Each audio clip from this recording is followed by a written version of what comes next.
সম্মানিত দর্শক, বাংলাদেশ আওয়ামী লীগ এবং আওয়ামী লীগের সরকার এবং সরকারের সাথে যারা সুবিধাভোগী বিভিন্ন শ্রেণী রয়েছে, তারা সবাই ইতিহাসের সবচেয়ে সংকটময় একটি মুহূর্ত সেটি অতিক্রম করছে। এবং এই সময়টিতে বাংলাদেশে যখন বাংলা বসন্ত চলছে, রাজপথে যখন কৃষ্ণচূড়ার ফুল ফুটেছে এবং আন্দোলনের যারা পাখি তারা যখন গণতন্ত্রের গান গাইছে, সে গান শুনে অনেকে পালাচ্ছে।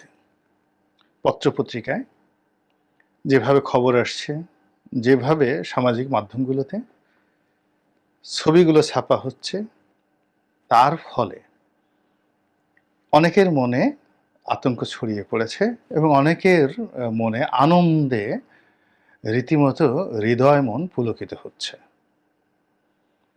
সরকারের যারা সুবিধাভোগী লোকজন রয়েছে, বিশেষ করে টাউট ব্যবসায়ী শ্রেণী, যারা সেই 2009 থেকে আজ পর্যন্ত লুটপাটের রাজত্ব প্রতিষ্ঠা করে ফেলেছে। প্রধানমন্ত্রী কার্যালয়ে গিয়েছে, ত্রাণ তহবিলে 10,000 টাকা দিয়েছে, কথায় কথা 10 কোটি টাকা অন্য জায়গা থেকে মেরে সেখান থেকে 1010 টাকা নিয়ে প্রধানমন্ত্রীর ত্রাণ তহবিলে দিয়ে এসে আবার আরও 10,000 কোটি টাকা কিভাবে চুরি করা যায়, এই সমস্ত কর্মে যারা খুবই দক্ষতা অর্জন করেছিল, তাদেরকে এই সময়টিতে দেখা যাচ্ছে না। তো তারা কোথায় গেছে? কেউ বলছে বিদেশে গেছে। এরা রেগুলারই বিদেশে যায়, হয়তো পালিয়েছে, হয়তোবা নিজেদের কোনো কর্মকাণ্ডে গেছে, কিন্তু পত্রপত্রিকায় যেভাবে খবর আসছে তাতে মনে হচ্ছে পালাচ্ছে। এরপর যে মানুষগুলোর দাম্ভিকতা, অহংকারে বাংলাদেশ একেবারে তোলপাড় ছিল, যাকে তাকে মানে মাটির নিচে পুঁতে ফেলবে, যাকে তাকে মাটির উপর থেকে মাটির নিচ থেকে ধরে নিয়ে আসবে, ঘরের ভিতর থেকে বের করে নিয়ে আসবে, একজনেরও দেখা সাক্ষাৎ নেই।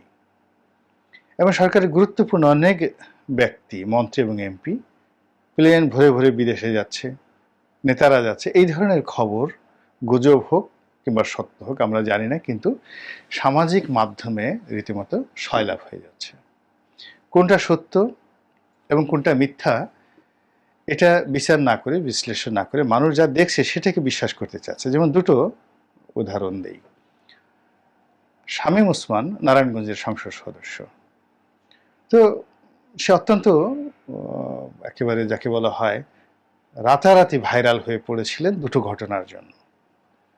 একটা ঘটনা হলো 71 টেলিভিশনের একটা টক শোতে গিয়ে তার রাজনৈতিক প্রতিদ্বন্দ্বী আইভি, সেই আইভির সঙ্গে, সেলিনে হায়াত আইভি ডাক্তার, তার সঙ্গে তিনি মারামারি করার পর্যায়ে পৌঁছে গিয়েছিলেন। এবং সাম্প্রতিক সময় আমি একটা টক শোতে ছিলাম, বিচারপতি মানিক এবং উপস্থাপিকা দীপ্তি, তাদের মধ্যে যা কিছু হয়েছে অন ইয়ারে এবং অফ ইয়ারে, এর চেয়ে 1000 গুণ মানে বিশ্রী একটা অবস্থা টেলিভিশন স্টেশনে তৈরি হয়েছিল শামীম ওসমান এবং আইভির মধ্যে। তো সেটার কারণে তিনি রীতিমতো অনেকদিন খেলা হবে এটি পশ্চিমবঙ্গের নির্বাচনে পর্যন্ত স্লোগান হয়ে পড়েছিল, আসুন খেলা হবে বা আসো খেলা হবে। এবং এখন শামীম ওসমান একটা অপারেশন করে তার শরীরটা নিয়ন্ত্রণে রেখেছেন। Now he is very good and handsome, but যখন তিনি বলেছিলেন আসো খেলা হবে, তখন তিনি বেঢ়প আকৃতির, মোটাসোটা ছিলেন এবং দেখলে সত্যিকার অর্থেই ভয় লাগতো। তো সেই খেলা হবে এবং তার যে অতীত কর্মকাণ্ড, হম্বি তম্বি এবং তার পারিবারিক যে ইতিহাস রয়েছে এবং নারায়ণগঞ্জে তাদের যে রাজনৈতিক অবস্থান, সব মিলিয়ে তাকে আন্ডারওয়ার্ল্ডের ডন, গডফাদার, রাজনীতির বিরাট হর্তাকর্তা এরকম হিসেবে লোকজন ট্রিট করতো বা করে। তো এই বিপদের সময়, এখন এই সময়টাতে তার বাহিনী কোথায়, তার খেলাধুলা কোথায়, তিনি কেন মাঠে নামছেন না, তার লোকজন কই, গাড়ি ভরে ভরে লোকজন আসবে, ঢাকা শহরে খেলাধুলা করবে, এই জিনিসগুলো মানুষজন প্রশ্ন করছে। কিন্তু এরকম কোনো কিছু না দেখে সবাই বলে দিল যে সে পালিয়েছে। এবং মানুষ যা হয়, একজন মানুষকে যখন অপমান করে, তখন অপমান করার জন্য সে সর্বনিম্ন সেই পদ্ধতি সে ব্যবহার করে। যেমন শামীম ওসমান পালিয়েছেন, তখন কিভাবে তিনি পালাবেন? বলবেন যে দৌড়ে পালিয়েছে। একদম এখন যখন পালিয়েছিল তখন তার প্যান্ট খুলে গেছিল। এরকম কথাবার্তা মানুষজন অপমান করার জন্য কিন্তু বলে থাকে। তারপর ইদানিং আরেকটা জিনিস হলো যে বোরকা পরে, মানে বড়, বড় পুরুষ যারা আছে বোরকা পরে তিনি পালিয়েছেন এবং শামীম ওসমানকে এই আধুনিক প্রযুক্তির যুগে বিভিন্ন এআই দিয়ে তার শরীরে বোরকা পরিয়ে, পায়ে হিট, তারপরে সেই বোরকার মধ্যে আবার খুস্কি দেওয়া, ভুকু দেওয়া, আমরা যেটা আঞ্চলিক ভাষায় বলি, এরকম ছবি বানিয়ে অনেক মানুষ ট্রল করেছে, প্রচণ্ড ট্রল করেছে। তো যাই হোক, এরকম যখন এই সময়টিতে এই গুজব আসলো, আসার পরে শামীম ওসমান বললেন যে না, তিনি একটা আওয়ামী লীগের সংবাদ সম্মেলনে তিনি সাধারণত এই ক্ষেত্রে কখনো উপস্থিত হন না। তো তিনি সেখানে বলতে গেলে সেই একেবারে তার কর্মী উপযুক্ত এরকম লোকদের পাশে বসে কেবলমাত্র নিজের ইজ্জত বাঁচানোর জন্য, সম্মান বাঁচানোর জন্য বা জানান দেওয়ার জন্য যে তিনি যে পালাননি, এটি তিনি প্রমাণ করার জন্য একটা সংবাদ সম্মেলনে উপস্থিত হয়েছেন। কাজেই শামীম ওসমানের পালানোর বিষয়টি গুজব। দ্বিতীয় যে বিষয়টি খুব দৃষ্টিতে এসছে সেটা হলো এই যে ঢাকা মহানগর আওয়ামী লীগ দুটো অংশ, উত্তর এবং দক্ষিণ। তো দক্ষিণ সিটি কর্পোরেশনের মেয়র ব্যারিস্টার ফজলে নূর তাপস এবং তিনি দক্ষিণ এই এলাকার যাকে আওয়ামী লীগের সমন্বয়ক। তো তিনি আপাতমস্তকে একজন ভদ্রলোক মানুষ, সারা জীবন ছিলেন, কিন্তু তার কিছু সাম্প্রতিক কর্মে তার মধ্যে একটা ডনগিরি ফুটে উঠেছে। এক ধরনের সেই শামীম ওসমান টাইপেরই খেলা হবে এরকম বেশ কিছু দাম্ভিকতাপূর্ণ বক্তব্যের জন্য তার সেই যে আগের ক্লিন ইমেজটা, এটা এখন আর নেই। তো এই ভদ্রলোককে টার্গেট করে তিনি বিদেশে পালিয়ে গেছেন সপরিবারে সিঙ্গাপুরে। এরকম একটা ছবি বিমানের মধ্যে তিনি কেবিনে কিছু রাখছেন বা সিট খুঁজছেন। ছবিটা পুরনো হতে পারে, সাম্প্রতিক হতে পারে, ডাজ নট ম্যাটার, কিন্তু সামাজিক মাধ্যমে গুজব ছড়িয়ে পড়েছে যে তিনি দেশ ত্যাগ করেছেন এবং এটা এত ব্যাপকভাবে হচ্ছে যে শামীম ওসমান সাহেবের মতো তিনি কিন্তু এখনো বলেননি যে আমি দেশে আছি বা বাংলাদেশে আছি, অথবা তিনি এগুলো কেয়ার করছেন না। এর বাইরে অর্থমন্ত্রী তিনি দেশের বাইরে আছেন। তারপর এই বাংলাদেশ ব্যাংকার্স অ্যাসোসিয়েশনের এক নেতা আছেন, দাড়িওয়ালা ভদ্রলোকের নাম আমি জানি না। ও, নাম মনে আসছে, নজরুল ইসলাম মজুমদার, এক্সিম ব্যাংকের চেয়ারম্যান, আবার ব্যাংকার্স অ্যাসোসিয়েশনের চেয়ারম্যান। তাকে নিয়েও বলছে যে তিনিও দেশের বাইরে আছেন। তো বিভিন্ন রকম যে গুজব, এই গুজবের বাইরে আবার আরও গুজব যে যারা সাধারণ নেতাকর্মী তারাও গা ঢাকা দিয়েছেন, কেউ দেশের বাইরে গেছেন বা কেউ প্রকাশ্যে আসছেন না। তো এখন আওয়ামী লীগের এই সময়টিতে যে রাজনৈতিক তৎপরতা দেখানো দরকার, যে সাহস দেখানো দরকার, সন্ত্রাস দরকার নাই, কিন্তু অ্যাটলিস্ট আওয়ামী লীগ অফিসগুলো খুলে বসে অফিসের মধ্যে একটু চা বিস্কিট খেলেও কিন্তু মন্দ হতো না। আর সন্ত্রাস করার দরকার নেই। তারা শান্তি মিছিল করতে পারত। তারা সাদা পতাকা নিয়ে, সাদা পতাকা নিয়ে, সাদা গেঞ্জি পরে, সাদা প্যান্ট পরে তারা ছাত্রদের কাছাকাছি না গিয়ে নিরাপদ দূরত্ব থেকে তারা কিন্তু অবস্থান নিতে পারত। তো এই জিনিসগুলো না করে অতীতের মতো যে কুড়াল নিয়ে, খুন্তা নিয়ে, কোদাল নিয়ে, পিস্তল নিয়ে তারা রাজপথে আসবেন, এই আশাটা এখন আর করা যাচ্ছে না। এটা করা যাচ্ছে না এবং কিছু, কিছু জায়গাতে দেখা যাচ্ছে যে কেউ, কেউ চেষ্টা করেছেন কোনো, কোনো জেলাতে। এটা এতটা বুমেরাং হয়েছে চট্টগ্রামে, হবিগঞ্জে, নরসিংদীতে এবং বরিশালে। এর ফলে কি হলো, ওই এলাকার আওয়ামী লীগের যারা সাধারণ নেতাকর্মী তারাও কিন্তু বিপদে পড়েছেন, যারা কখনোই সন্ত্রাসের মধ্যে যেতেন না। তো এখন এই যে দেখেন, কেউ যদি একবার পালানোর সিদ্ধান্ত নেয় বা কেউ যদি বলা হয় যে ওই লোকটা পালিয়ে গেছেন, তাহলে ওই লোকের জন্য এর চেয়ে আর অবমাননাকর কিছু হয় না।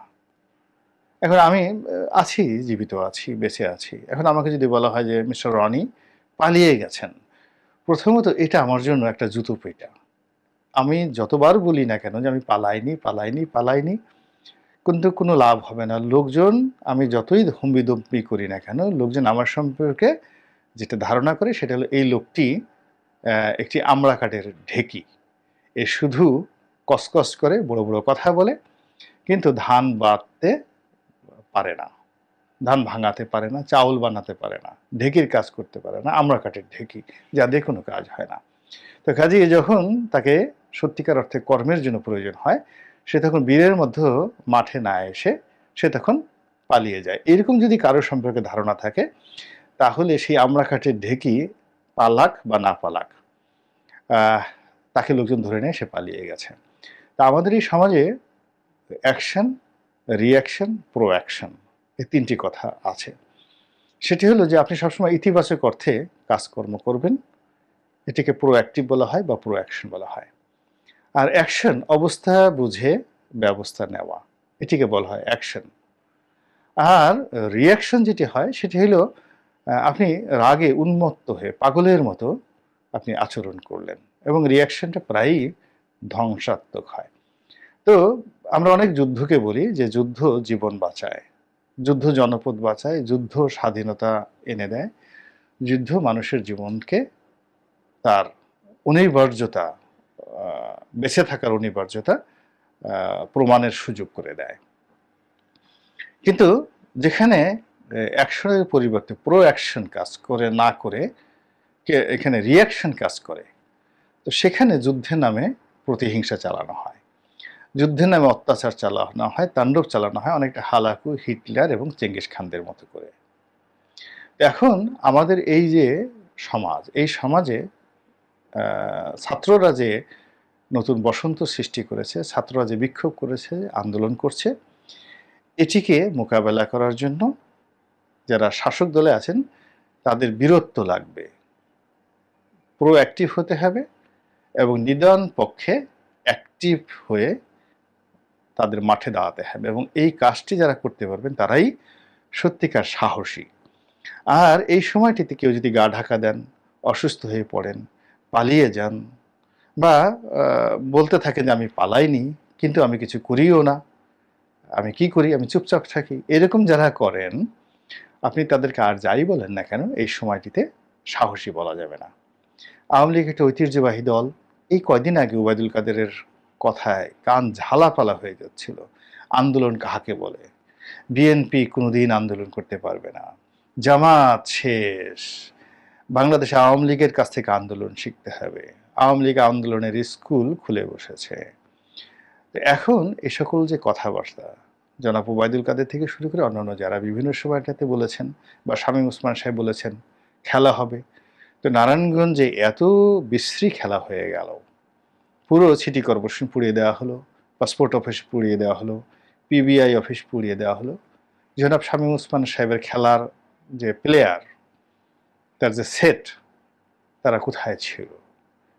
তিনি তো একেবারে কোনো কিছুই করলেন না। তো সব মিলিয়ে এখন যে সকল রিউমার, যে সকল হিউমার, যে সকল ফ্যাক্ট এবং যে সকল যাকে বলা হয় গুজব এই মুহূর্তে বাংলাদেশে চলছে, তার অ্যাগেনস্টে যে সকল আওয়ামী লীগের যারা শক্তিশালী লোক হিসেবে দীর্ঘদিন পরিচিত ছিল, তারা সত্যিকার অর্থেই ইতিহাসের একটা সংকটময় সময় পার করছেন। এবং এর থেকে এই যে আওয়ামী লীগের যে অবস্থা হলো, বা অতীতে বিএনপির যে অবস্থা হয়েছে, অতীতে জাতীয় পার্টির যে অবস্থা হয়েছে, অনাগত দিনে যারা ক্ষমতায় আসবেন তারা যদি এই শিক্ষাটা মাথার মধ্যে রাখেন, তাহলে তাদের নিজেদের যেমন উপকার হবে, দেশের উপকার হবে। আল্লাহ আমাদের সবাইকে হেদায়েত দান করুন এবং হেফাজত করুন। আসসালামু আলাইকুম ওয়া রাহমাতুল্লাহি ওয়া বারাকাতুহু।